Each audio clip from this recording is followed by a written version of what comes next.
Assalamualaikum warahmatullahi wabarakatuh. Apakah Tuhan benar-benar ada? Apakah sains mampu menjelaskan segalanya? Apakah agama hanyalah ilusi yang diciptakan manusia? Di sebuah kota besar, tiga pemikir dari dunia yang berbeda, seorang filsuf skeptis, seorang ilmuwan rasionalis, dan seorang ulama yang teguh beriman, duduk dalam satu ruangan. Mereka diundang untuk berdebat dalam sebuah forum terbuka, di mana kebenaran akan diuji melalui logika, bukti, dan keyakinan. Malam itu, tiga pemikiran bertabrakan, hanya satu yang akan bertahan.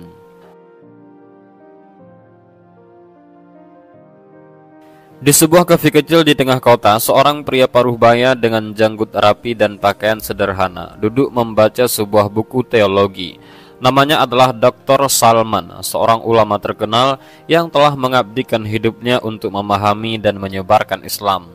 Tak jauh darinya, di sebuah laboratorium universitas, Profesor Adrian, seorang fisikawan teoritis, sibuk meneliti hukum-hukum alam semesta. Baginya, sains adalah kunci untuk memahami realitas, dan agama hanyalah warisan mitos kuno yang tidak lagi relevan. Sementara itu, di sebuah perpustakaan besar, Ethan Carter, seorang filsuf ternama, tenggelam dalam pikirannya. Ia percaya bahwa manusia menciptakan Tuhan karena ketakutan terhadap hal yang tidak mereka pahami.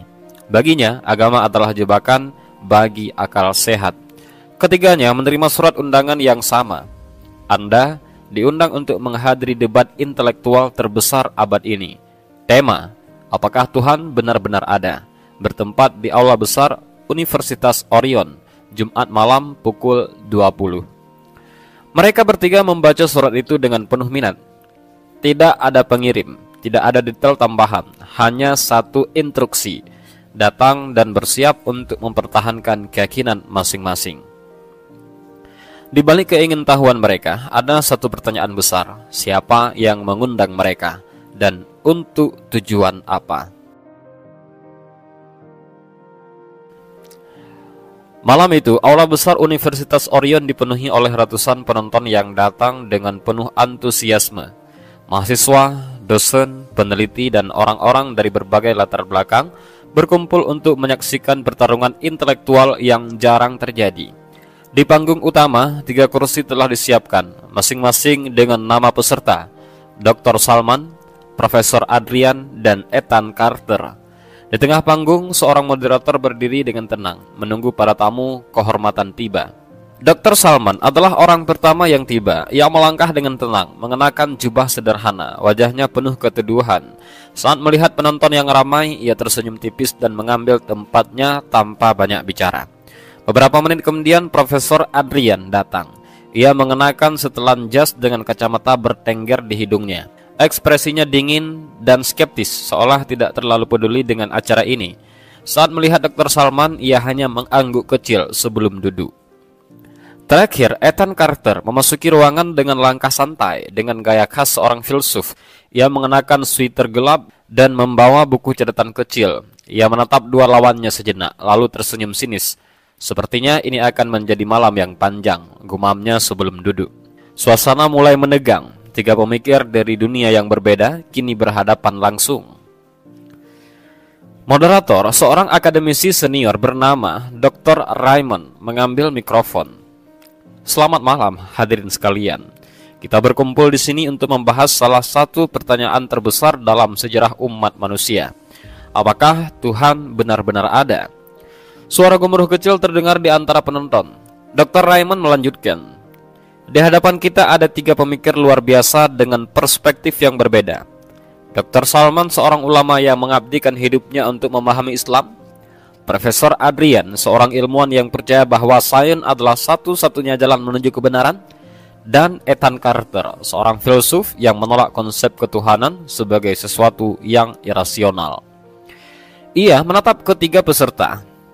Masing-masing dari Anda akan diberikan kesempatan untuk menyampaikan pandangan awal sebelum kita masuk ke perdebatan utama.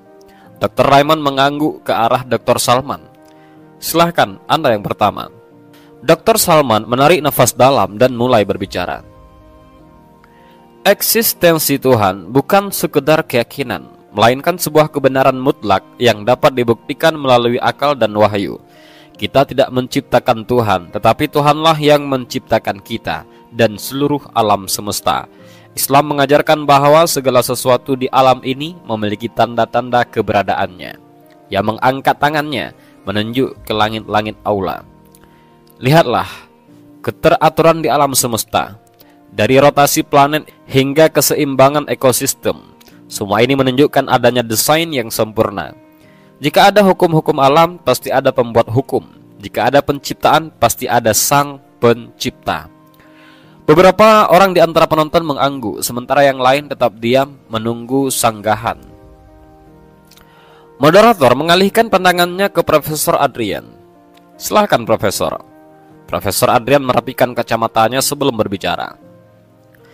Saya menghormati keyakinan Dr. Salman, tetapi saya melihat dunia dengan cara yang berbeda. Dalam sains, kita tidak membutuhkan hipotesis tentang Tuhan untuk menjelaskan alam semesta. Semua yang kita pahami, dari teori relativitas Einstein hingga mekanika kuantum, muncul dari pengamatan dan eksperimen, bukan dari doktrin agama. Ia menatap hadirin dan melanjutkan dengan suara tegas. Big Bang, evolusi, hukum gravitasi, semuanya bisa dijelaskan tanpa perlu asumsi adanya Tuhan. Jika alam semesta bisa muncul dari fluktuasi kuantum, lalu di mana peran Tuhan dalam penciptaannya?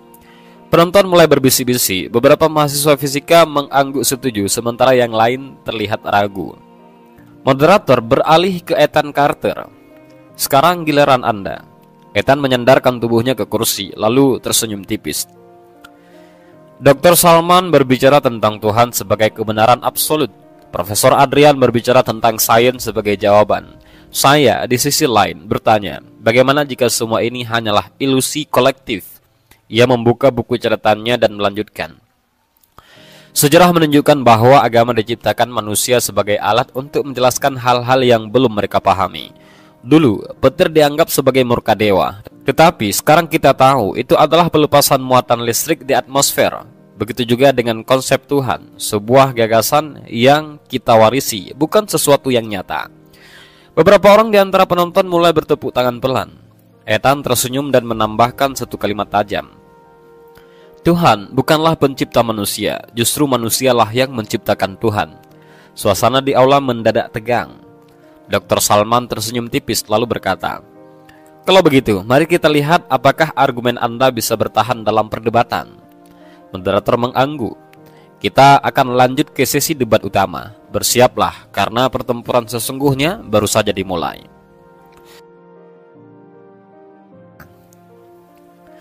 Suasana aula semakin tegang. Debat kini memasuki tahap utama, di mana masing-masing pemikir akan saling membantah dan mempertahankan argumen mereka. Moderator, Dr. Raymond, menatap ketiga peserta sebelum berkata, mari kita mulai dengan pertanyaan inti. Apakah Tuhan benar-benar ada? Kita akan memberi kesempatan kepada masing-masing peserta untuk menanggapi argumen lawannya. Ia menoleh ke Dr. Salman. Silahkan Dr. Salman, Anda yang pertama. Dr. Salman menatap Ethan Carter dengan tenang sebelum berbicara. Anda mengatakan bahwa manusia menciptakan Tuhan karena ketakutan. Itu pernyataan yang menarik, tetapi juga sangat dangkal. Ia melanjutkan, jika manusia hanya menciptakan Tuhan sebagai konsep, lalu bagaimana dengan keberadaan hukum-hukum alam yang begitu sempurna? Jika saya memberikan Anda sebuah buku yang penuh dengan ilmu, apakah Anda akan mengatakan bahwa buku itu muncul dengan sendirinya? Atau Anda akan mengakui bahwa ada seorang penulis yang menyusunnya? Ethan tersenyum tipis. Saya akan mengatakan bahwa buku itu ditulis oleh manusia, tetapi alam semesta bukanlah buku, dan kita tidak bisa menyamakannya dengan sesuatu yang diciptakan secara sadar oleh individu. Dr. Salman mengangguk. Baik, jika alam semesta bukan buku, lalu bagaimana dengan hukum alam? Bagaimana mungkin sesuatu yang begitu terstruktur dan persisi muncul dari kekacauan murni? Hukum alam tidak membutuhkan pencipta, sela Profesor Adrian. Dalam fisika, kita melihat bahwa partikel bisa muncul dan menghilang dalam vakum tanpa perlu ada sang pencipta yang mengaturnya. Alam semesta adalah hasil dari proses alami yang mengikuti hukum-hukum tersebut.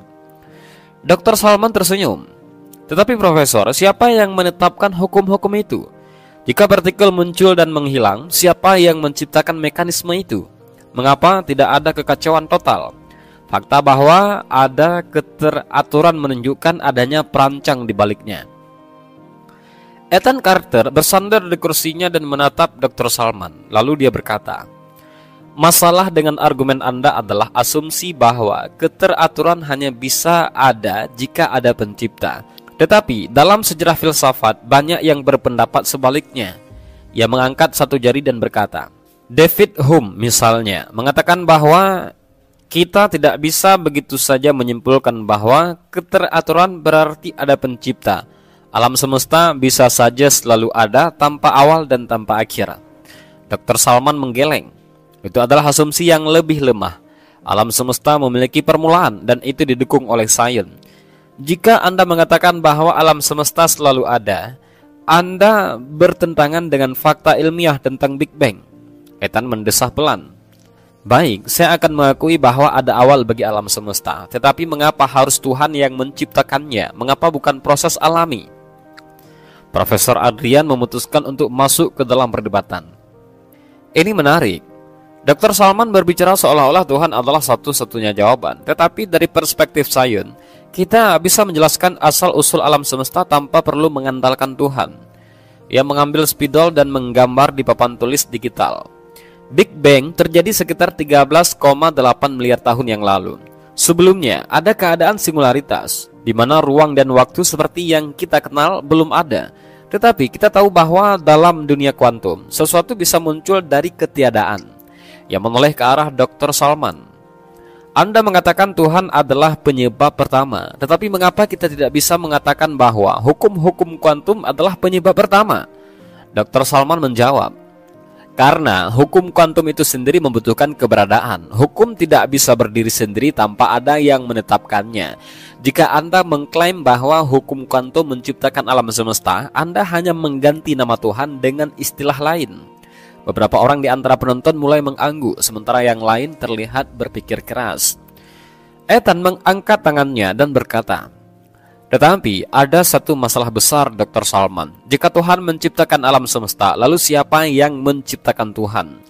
Dr. Salman tersenyum dan berkata, pertanyaan itu mengasumsikan bahwa Tuhan adalah bahagian dari sistem kausalitas yang sama dengan alam semesta. Padahal dalam Islam, Tuhan adalah wajibul wujud, eksistensi yang tidak bergantung pada apapun. Tuhan adalah sesuatu yang tidak diciptakan, karena jika dia diciptakan, maka dia bukan Tuhan. Ethan tertawa kecil dan berkata, jadi Anda hanya menghindari pertanyaan dengan mengatakan, Tuhan tidak butuh pencipta.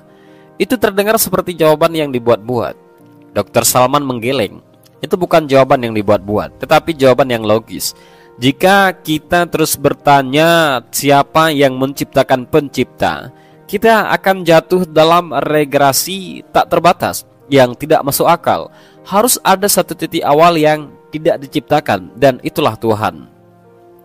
Moderator melihat waktu dan berkata, sejauh ini kita telah melihat dua sudut pandang. Dr. Salman berargumen bahwa keteraturan alam semesta menunjukkan adanya pencipta, sementara Profesor Adrian dan Ethan Carter menolak gagasan itu dengan mengandalkan hukum-hukum alam dan filsafat skeptis. Ia menatap ketiga peserta lalu berkata, tetapi kita belum menyentuh satu pertanyaan penting. Jika Tuhan memang ada, mengapa dia tidak bisa dibuktikan secara ilmiah? Itu akan menjadi topik kita berikutnya. Dan debat semakin memanas. Para hadirin mulai menyadari bahwa ini bukan sekedar diskusi biasa. Ini adalah pertarungan ideologi yang akan menentukan bagaimana mereka memandang realitas. Pertanyaan besar pun muncul. Apakah kebenaran akan berpihak pada keimanan, sains, atau skeptisme?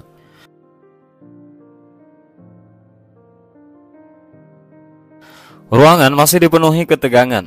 Setelah perdebatan sengit tentang keberadaan Tuhan, moderator Dr. Raymond kembali mengambil alih diskusi. Sekarang kita masuk ke pertanyaan yang sangat krusial. Jika Tuhan benar-benar ada, mengapa dia tidak bisa dibuktikan secara ilmiah? Ia menatap peserta debat. Kita akan mulai dengan Profesor Adrian. Silahkan.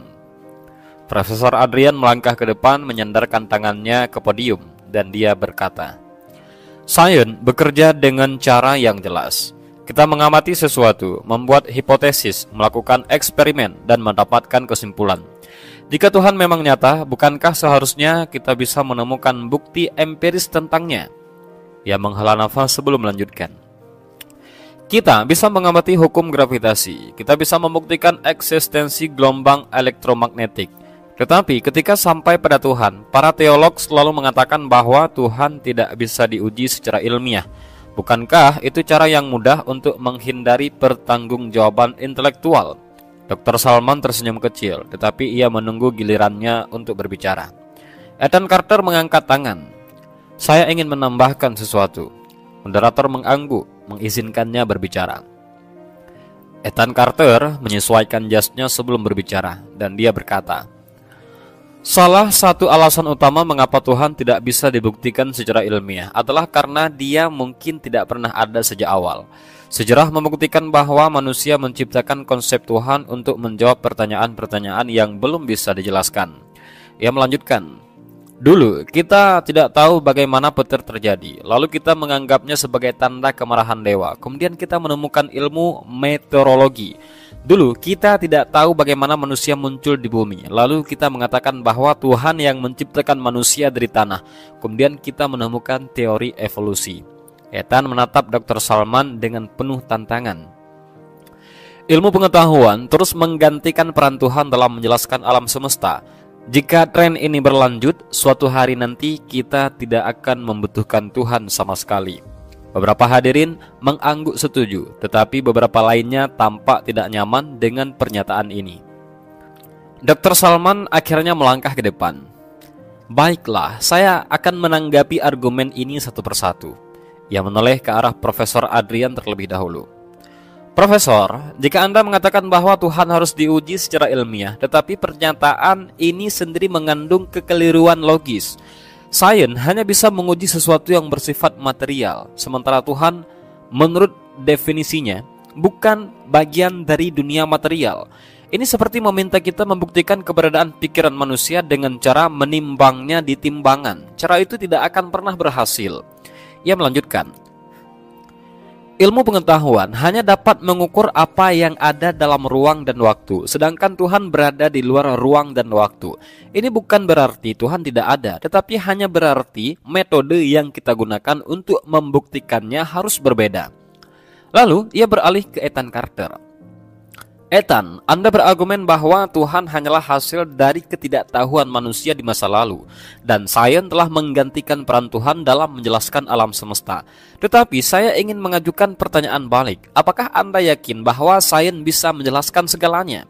Ethan mengangkat bahu, dan dia menjawab, mungkin tidak sekarang, tetapi suatu hari nanti kita bisa. Dr. Salman mengangguk. Baik, mari kita uji keyakinan ini.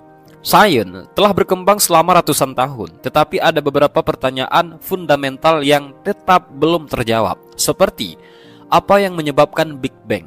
Apa yang terjadi sebelum waktu itu? Bagaimana kesadaran manusia bisa muncul? Ia menatap Ethan tajam. Bahkan, ilmu terbesar pun mengakui bahwa ada batas-batas dalam sains. Dan jika sains tidak bisa menjawab semuanya, bukankah masuk akal untuk membuka kemungkinan bahwa ada sesuatu yang lebih besar dari sains itu sendiri? Profesor Ardian menggeleng pelan dan berkata, Dr. Salman, Anda mengajukan pertanyaan yang menarik. Memang benar bahwa ada hal-hal yang belum bisa dijelaskan oleh sains saat ini. Tetapi apakah itu berarti kita harus langsung melompat ke kesimpulan bahwa Tuhan adalah jawabannya? Ia menatap hadirin dan berkata lagi, dulu, kita tidak tahu bagaimana penyakit menyebar, lalu kita mengira itu adalah hukuman Tuhan. Sekarang kita tahu itu disebabkan oleh virus dan bakteri. Dulu, kita tidak tahu bagaimana manusia berevolusi. Sekarang kita tahu bahwa DNA menyimpan sejarah evolusi kita. Ia mengangkat bahu dan lanjut berkata, menggunakan Tuhan sebagai jawaban untuk pertanyaan yang belum terjawab hanyalah bentuk dari God of the gaps. Tuhan hanya ditempatkan di celah-celah ketidaktahuan manusia.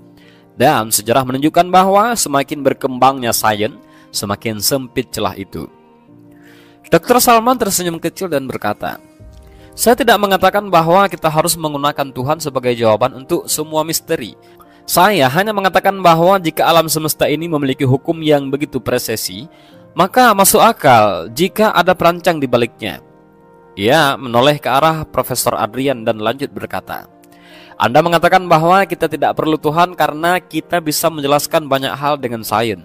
Tetapi jika Anda menemukan sebuah buku yang sangat kompleks dan penuh dengan informasi, apakah Anda akan mengatakan bahwa buku itu muncul secara acak tanpa seorang penulis? Profesor Adrian terdiam sesaat dan dia berkata, Tidak, tentu saja ada seorang penulis. Kemudian Dr. Salman lanjut berkata, Begitu pula dengan alam semesta, semakin kita mempelajari fisika dan biologi, semakin kita menemukan keajaiban yang luar biasa. Jika kita mengakui bahwa sebuah buku harus memiliki penulis, mengapa kita kesulitan mengakui bahwa alam semesta juga harus memiliki pencipta? Ethan Carter menghela nafas panjang dan dia berkata, Tapi kita tidak bisa membuktikan Tuhan secara empiris, dan itu masalah terbesar dari semua argumen Anda, Dr. Salman. Dr. Salman mengangguk dan melanjutkan perkataannya. Dan saya katakan kembali, Tuhan tidak bisa dibuktikan dengan cara yang sama seperti kita membuktikan hukum fisika. Tetapi ada banyak hal dalam hidup yang kita yakini tanpa harus melihatnya secara langsung. Anda percaya pada keadilan, tetapi bisakah Anda menunjukkan dalam bentuk fisik? Anda percaya pada cinta, tetapi bisakah Anda menimbangnya di laboratorium? Ketika kita berbicara tentang Tuhan, kita berbicara tentang sesuatu yang lebih besar dari eksperimen laboratorium. Tetapi itu tidak berarti dia tidak ada. Moderator kembali mengambil alih. Sejauh ini kita telah melihat bagaimana sains mencoba menjelaskan alam semesta tanpa Tuhan, tetapi juga bagaimana konsep Tuhan masih relevan dalam diskusi filosofis dan ilmiah. Ia menatap para peserta. Tetapi ada satu pertanyaan yang belum kita bahas. Jika Tuhan ada, mengapa dia tidak menunjukkan dirinya kepada kita secara langsung? Para hadirin pun mulai berbisik-bisik. Perdebatan belum berakhir, justru semakin menegangkan. Ruangan kembali hening setelah pertanyaan yang diajukan moderator. Para peserta debat saling menatap, seolah menunggu siapa yang akan pertama kali menanggapi. Jika Tuhan benar-benar ada dan ingin manusia percaya kepadanya, mengapa dia tidak menampakkan diri secara langsung? Mengapa dia tidak turun dari langit dan membuktikan keberadaannya secara nyata? Moderator mengulangi pertanyaannya. Profesor Adrian tersenyum dan mengambil mikrofon. Saya sangat menyukai pertanyaan ini, katanya. Jika Tuhan ingin manusia menyembahnya, mengapa dia harus bersembunyi? Bukankah lebih masuk akal jika Tuhan menampakkan dirinya dan memberitahu manusia secara langsung? Ia berjalan ke depan panggung dan lanjut berkata, Bayangkan jika ada seorang pemimpin negara yang ingin semua rakyatnya mentaati hukum, tetapi ia tidak pernah muncul di depan publik, tidak pernah berbicara, tidak pernah memberikan bukti nyata bahwa ia benar-benar ada. Bisakah kita menyalahkan rakyat jika mereka meragukan keberadaannya? Beberapa hadirin tertawa kecil, tetapi Dr. Salman tetap tenang. Kita hidup di dunia yang penuh dengan ketidakpastian. Jika Tuhan ada, mengapa ia tidak menyingkirkan semua keraguan dengan cara yang jelas dan langsung? Ethan Carter mengangguk setuju, dan dia berkata, Setidaknya dia bisa muncul di TV nasional, bukan? Beberapa orang tertawa lagi, tetapi Dr. Salman tetap mempertahankan ekspresi seriusnya. Ia menunggu sejenak sebelum menjawab. Dr. Salman akhirnya berbicara, Baik, saya akan menjawab pertanyaan ini dengan sebuah pertanyaan yang lain. Ia menatap Ethan dan Profesor Adrian. Jika Tuhan menampakkan dirinya secara langsung kepada seluruh umat manusia, apakah manusia masih memiliki pilihan untuk percaya atau tidak percaya? Ethan mengangkat bahu. Tentu saja tidak. Jika bukti sudah begitu jelas, kita tidak punya pilihan selain mempercayainya. Dr. Salman tersenyum. Tepat, tetapi justru disitulah masalahnya. Ia berjalan perlahan ke depan panggung. Tuhan tidak menginginkan manusia yang hanya percaya karena terpaksa. Dia ingin manusia menggunakan akalnya, mencari keberadaan dengan tulus dan percaya dengan hati yang ikhlas. Ia melanjutkan, jika Tuhan menampakkan dirinya dalam bentuk yang tidak bisa dibantah, maka iman tidak lagi bernilai. Keimanan akan berubah menjadi kepatuhan yang terpaksa, seperti robot yang diprogram untuk melakukan sesuatu tanpa pilihan. Moderator mengangguk pelan. Jadi, menurut Anda, Tuhan sengaja menyembunyikan diri agar manusia bisa memilih? Bukan menyembunyikan, jawab Dr. Salman, tetapi memberikan tanda-tanda, bukti-bukti yang cukup bagi mereka yang mau berpikir. Tetapi bagi mereka yang menolak, Tuhan tetap memberi ruang untuk ragu. Itu bahagian dari ujian kehidupan. Ethan menghela nafas dan berkata, Tapi masalahnya Dr. Salman, semua argumen ini terdengar seperti pembelaan belaka. Anda mengatakan Tuhan memberi tanda-tanda, tetapi tanda-tanda itu selalu samar. Jika Tuhan ingin memberikan ujian, mengapa ujiannya begitu tidak jelas? Ia menatap Dr. Salman dengan tajam dan berkata, bahkan dalam pengadilan manusia, seseorang tidak bisa dihukum tanpa bukti yang jelas. Tetapi di sini Tuhan meminta kita untuk percaya kepadanya dengan bukti yang ambigu. Dan jika kita tidak percaya, kita dihukum di akhirat. Itu terdengar tidak adil. Beberapa hadirin mengangguk setuju. Dr. Salman tetap tenang dan menjawab, saya mengerti argumen Anda, Ethan. Tetapi jika bukti keberadaan Tuhan begitu jelas hingga semua orang dipaksa percaya, bukankah itu sama saja dengan tidak memberi manusia kebebasan berpikir? Ethan terdiam sejenak dan dia berkata, tapi bukankah itu lebih baik daripada membiarkan manusia hidup dalam kebingungan? Dr. Salman tersenyum dan berkata, kita bukan hidup dalam kebingungan, Ethan. Kita hidup dalam ujian, dan ujian yang sebenarnya adalah memilih jalan yang benar tanpa harus dipaksa. Moderator mengangguk dan berkata, baik, kita telah mendengar argumen dari kedua sisi. Sekarang mari kita lanjut ke pertanyaan berikutnya. Jika Tuhan itu ada dan maha adil, mengapa ada begitu banyak penderitaan di dunia? Para hadirin mulai berbisik-bisik lagi. Perdebatan semakin memanas.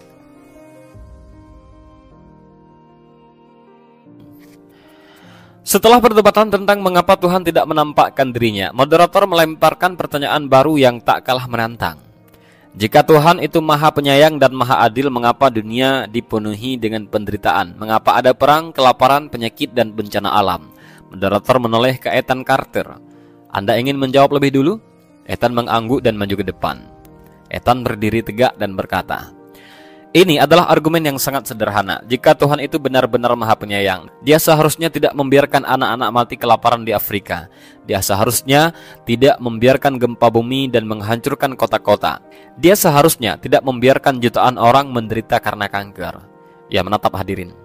Jika saya melihat seseorang yang sedang tenggelam dan saya memiliki kekuatan untuk menyelamatkannya, tetapi saya memilih untuk diam, apakah saya bisa disebut orang baik? Hadirin terdiam. Jika Tuhan punya kekuatan untuk menghentikan penderitaan tetapi tidak melakukannya, maka hanya ada dua kemungkinan. Dia tidak adil atau dia tidak berdaya. Keduanya membuktikan bahwa Tuhan yang maha penyayang tidak ada. Dr. Salman menghela nafas lalu berbicara. Saya memahami rasa frustasi Anda, Ethan. Tetapi argumen Anda mengasumsikan bahwa semua penderitaan itu tidak memiliki tujuan. Ethan menggerutkan dahi. Dan menurut Anda, ada tujuan dalam penderitaan? Dr. Salman mengangguk. Iya, dunia adalah ujian. Jika tidak ada penderitaan, bagaimana kita bisa mengukur kasih sayang? Jika tidak ada kesulitan, bagaimana kita bisa memahami arti kesabaran dan keteguhan? Ia menatap Ethan dalam-dalam. Anda mengatakan bahwa jika Tuhan Maha Kuasa, Dia seharusnya menghilangkan semua penderitaan. Tetapi jika itu terjadi, apakah manusia masih memiliki kebebasan? Jika tidak ada konsekuensi atas tindakan, apakah keadilan masih ada? Ethan terdiam sejenak. Tapi anak-anak yang mati kelaparan, apa salah mereka? Dr. Salman menghela nafas. Mereka tidak salah, Ethan. Tetapi dunia ini bukan akhir dari segalanya. Islam mengajarkan bahwa kehidupan ini adalah ujian, dan keadilan sejati terjadi setelah kematian. Moderator melihat jam tangannya. Diskusi semakin panas, tetapi kita akan lanjut ke pertanyaan berikutnya. Jika Tuhan itu ada, mengapa ada begitu banyak agama yang berbeda? Perdebatan belum berakhir, bahkan semakin rumit. Setelah perdebatan sengit tentang penderitaan, moderator mengajukan pertanyaan berikutnya yang tak kalah menantang. Jika Tuhan itu ada dan kebenaran hanya satu, mengapa ada begitu banyak agama? Mengapa Tuhan tidak mengirimkan satu ajaran yang jelas untuk seluruh umat manusia? Moderator menoleh ke Profesor Adrian. Silahkan Profesor Adrian, Anda bisa menjawab dulu. Profesor Adrian melangkah ke podium dengan percaya diri dan berkata, mari kita lihat fakta ini secara logis. Jika ada satu Tuhan yang benar-benar peduli pada manusia, mengapa ada ribuan agama dengan klaim yang bertentangan? Ia mengangkat tangannya dan mulai menghitung. Kita punya Kristen dengan berbagai alirannya, Islam yang juga punya banyak sekte, Hindu, Buddha, Sikh, Yahudi, dan banyak lagi agama kecil lainnya. Jika Tuhan ingin manusia menyembahnya dengan benar, mengapa Dia membiarkan begitu banyak kebingungan? Ia menatap hadirin dan lanjut berkata, Setiap agama mengklaim memiliki kebenaran. Setiap agama mengatakan bahwa mereka memiliki kitab suci yang benar. Tetapi jika semuanya benar, maka tidak ada yang benar. Tuhan yang menciptakan kebingungan seperti ini jelas bukan Tuhan yang maha bijaksana. Ethan Carter mengangguk dan menimpali. Dan jika Tuhan itu maha kuasa, seharusnya dia bisa memastikan semua orang mengikuti satu agama yang benar, bukan? Hadirin bergumam seolah setuju dengan argumen itu. Dr. Salman tersenyum dan menanggapi dengan tenang. Baik, saya memahami argumen Anda, tetapi kita harus memahami bahwa keberadaan banyak agama tidak membuktikan bahwa semua agama salah. Justru ini adalah bahagian dari ujian kehidupan. Profesor Adrian menggerutkan dahi. Ujian? Dr. Salman mengangguk. Allah berfirman dalam Al-Quran bahwa Dia telah mengutus rasul-rasul ke setiap kaum dengan ajaran yang sama, menyembah satu Tuhan. Namun seiring waktu, manusia mengubah ajaran tersebut sesuai dengan hawa nafsu dan budaya mereka sendiri. Ia melanjutkan, perbedaan agama bukanlah karena Tuhan tidak memberikan petunjuk, tetapi karena manusia yang menyimpang dari petunjuk itu. Profesor Adrian tertawa kecil dan berkata, jadi Anda mengatakan bahwa semua agama lain adalah penyimpangan? Dr. Salman mengangguk tegas. Iya, Islam meyakini bahwa agama yang benar adalah yang tetap pada ajaran asli Tuhan tanpa perubahan oleh manusia, dan itulah Islam. Hadirin mulai berbisik-bisik, beberapa tampak terkejut dengan ketegasan Dr. Salman. Ethan mengangkat tangan dan berkata, tapi masalahnya, setiap agama bisa mengatakan hal yang sama. Setiap agama mengklaim bahwa mereka adalah ajaran yang benar dan yang lain telah menyimpang. Jadi bagaimana kita bisa tahu mana yang benar? Dr. Salman tersenyum dan berkata, dengan menggunakan akal dan bukti. Islam bukan hanya soal klaim.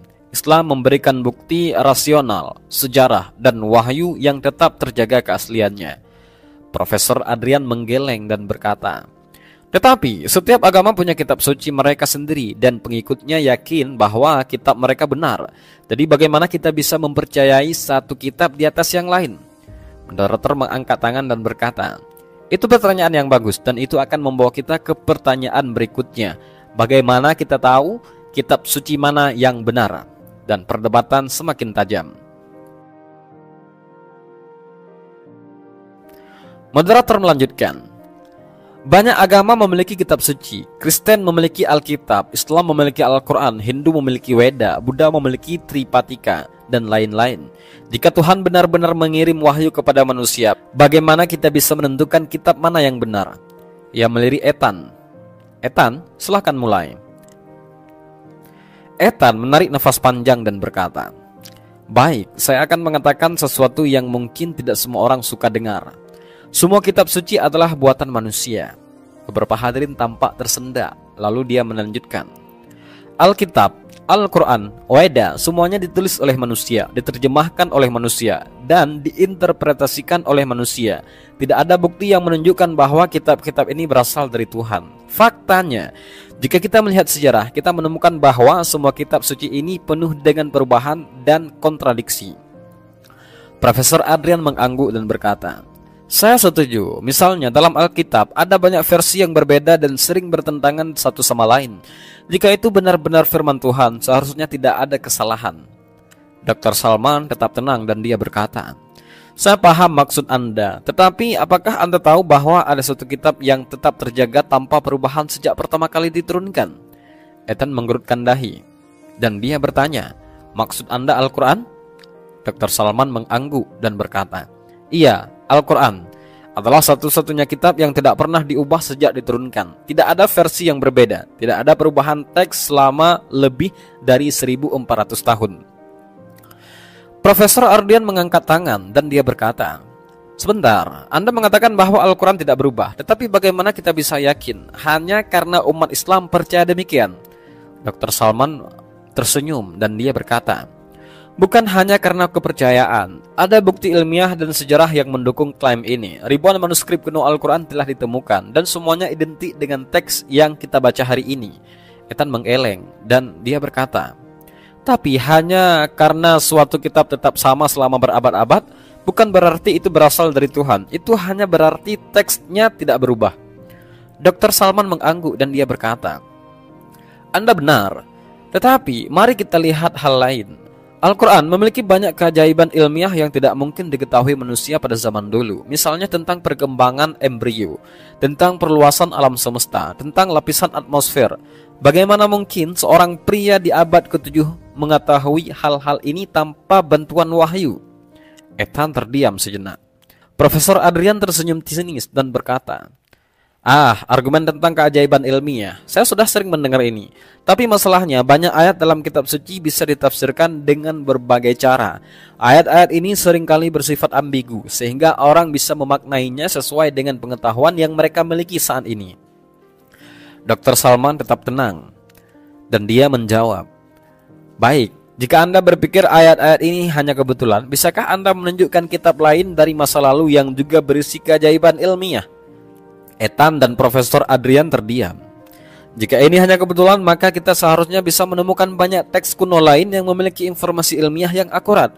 Tapi kenyataannya, hanya Al-Quran yang memiliki karakteristik ini. Moderator melihat jam tangan, dan dia berkata, perdebatan ini semakin dalam, tapi kita harus lanjut ke pertanyaan berikutnya. Jika Islam adalah agama yang benar, mengapa banyak orang yang menentangnya? Debat belum selesai, justru semakin panas. Setelah perdebatan tentang kitab suci, moderator kembali mengambil kendali diskusi.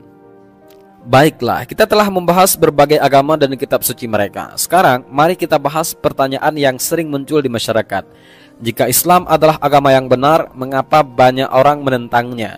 Mengapa ada begitu banyak kritik terhadap Islam, bahkan dari para pemikir dan ilmuwan? Moderator melirik Profesor Adrian. Silahkan, Anda bisa menjawab dulu. Profesor Adrian berdiri dengan percaya diri dan berkata, alasan utama mengapa banyak orang menentang Islam adalah karena ajaran Islam tidak cocok dengan dunia modern. Islam memiliki hukum-hukum yang keras, seperti hukum potong tangan bagi pencuri dan rajam bagi pezina. Di era hak asasi manusia, aturan-aturan seperti ini sudah tidak bisa diterima. Ia berhenti sejenak, menatap hadirin lalu melanjutkan. Selain itu, banyak negara muslim masih tertinggal dalam bidang sains dan teknologi. Jika Islam adalah agama yang benar, mengapa negara-negara dengan mayoritas muslim justru mengalami banyak konflik, kemiskinan, dan ketertinggalan? Ethan Carter mengangguk lalu menambahkan, dan jangan lupa, Islam juga mengekang kebebasan individu. Dalam Islam, seseorang yang meninggalkan agama bisa dihukum mati. Bukankah ini bertentangan dengan hak asasi manusia? Hadirin mulai berbisik-bisik, sebagian tampak setuju dengan argumen ini. Dr. Salman tersenyum tipis dan menjawab, pertanyaan ini menarik, tetapi mari kita tanyakan hal ini. Apakah Islam benar-benar agama yang kejam dan tertinggal? Atau apakah ini hanya kesalahpahaman yang disebarkan oleh media dan propaganda?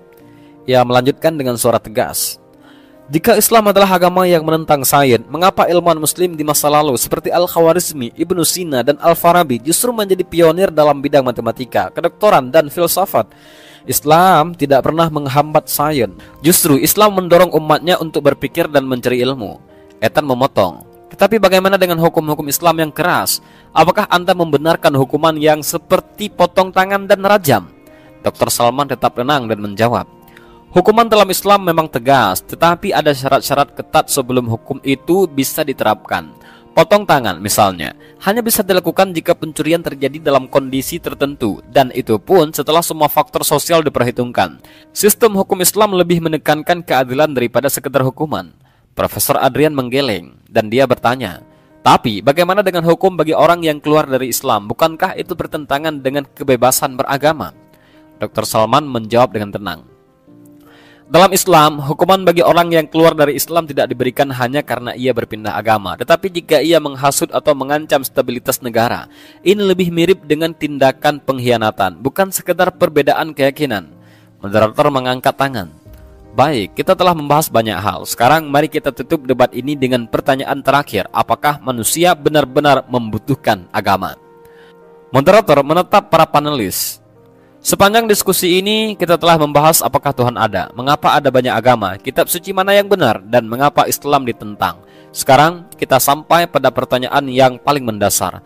Apakah manusia benar-benar membutuhkan agama, atau kita bisa hidup dengan akal dan moralitas tanpa agama? Ia melirik Ethan Carter. Silahkan Anda duluan. Ethan menarik nafas dalam-dalam. Saya yakin manusia tidak membutuhkan agama untuk menjadi orang baik. Kita bisa menggunakan akal dan pengalaman untuk menentukan mana yang benar dan mana yang salah. Ya, berjalan ke depan dan menatap hadirin. Negara-negara seperti Swedia, Norwegia, dan Denmark adalah contoh masyarakat yang mayoritasnya tidak religius, tetapi mereka memiliki tingkat kejahatan rendah, tingkat pendidikan tinggi, dan kesejahteraan yang baik. Ini membuktikan bahwa kita tidak perlu agama untuk menciptakan masyarakat yang adil dan beradab. Profesor Adrian mengangguk dan menambahkan, dan jangan lupa, agama juga sering menjadi sumber konflik. Banyak perang terjadi karena perbedaan agama. Bayangkan dunia tanpa agama, mungkin kita akan memiliki dunia yang lebih damai. Dr. Salman tersenyum dan berkata dengan lembut, argumen Anda menarik, tetapi Anda lupa satu hal. Manusia bukan hanya makhluk yang mencari kenyamanan materi, tetapi juga makhluk yang mencari makna. Ia melanjutkan, banyak orang kaya dan sukses di dunia ini yang merasa hampa meskipun mereka memiliki segalanya. Mengapa? Karena mereka kehilangan makna dalam hidup. Agama memberi manusia makna dan tujuan hidup. Tanpa agama, manusia hanya hidup untuk makan, tidur, dan mati. Lalu apa gunanya hidup? Ethan mencoba menyela, tetapi Dr. Salman mengangkat tangannya dan lanjut berkata, dan tentang klaim bahwa negara-negara tanpa agama lebih damai. Apakah Anda tahu bahwa negara-negara yang paling banyak melakukan bunuh diri justru adalah negara-negara yang tidak religius? Jepang, misalnya, memiliki tingkat bunuh diri tinggi meskipun mereka maju secara ekonomi. Mengapa? Karena mereka kehilangan makna hidup. Ethan tampak terdiam. Dr. Salman melanjutkan, agama tidak hanya mengatur hukum dan moralitas. Agama memberi manusia harapan. Agama memberi manusia jawaban tentang kehidupan setelah mati. Tanpa agama, manusia hanya akan terombang-ambing dalam kehampaan. Moderator tersenyum dan berdiri. Baik, kita telah mendengar argumen dari kedua sisi. Beberapa dari kita mungkin setuju dengan Profesor Adrian dan Ethan Carter bahwa manusia bisa hidup tanpa agama. Yang lain mungkin setuju dengan Dr. Salman bahwa agama memberikan makna hidup yang tidak tergantikan. Ia menatap para hadirin. Pada akhirnya, keputusan ada di tangan masing-masing. Tetapi satu hal yang pasti, perdebatan ini menunjukkan bahwa manusia selalu mencari kebenaran. Dan mungkin kebenaran itu tidak bisa ditemukan hanya dengan logika, tetapi juga dengan hati. Dan tepuk tangan menggema di ruangan itu. Debat berakhir, tetapi pencarian kebenaran tidak pernah berhenti.